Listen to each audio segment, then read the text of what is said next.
We begin in the name of God, the most gracious and the most merciful.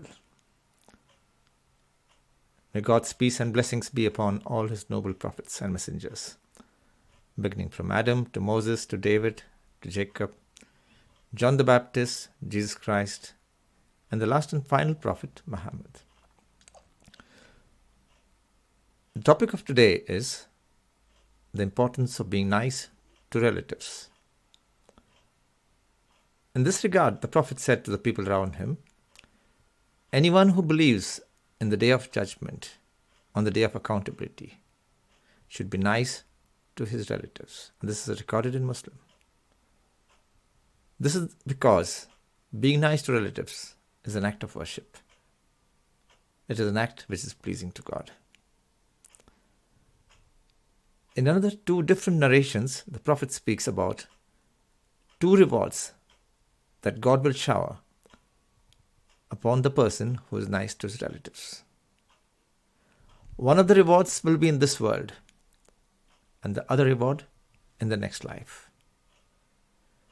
The first reward in this life will be that God will make sure that his provisions, the things that he needs in this life, are made available to him in large amounts, in good amounts, in satisfactory amounts. And the reward in the next life is that the gates of paradise will be open to him wider than before. How amazing is that?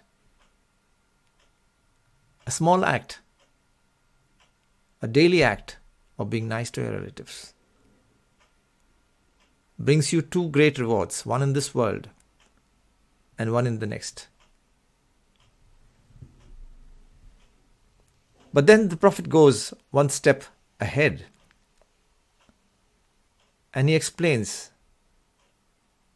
that being nice to your relatives, being kind to your relatives, this act of goodness is a very good act. It's very pleasing to God. But then at a higher level, being nice to those relatives who are not nice to you, who are harsh to you, that is a level which the Prophet talks about. That those amongst who do these acts are amongst the best of those who believe. You're not just a believer, you're amongst the best of those who believe. So let's try and be as nice to all our relatives as much as we can, and try hard to make up with those who are harsh to us. It doesn't take too much of an effort, but the reward is huge. Thank you very much.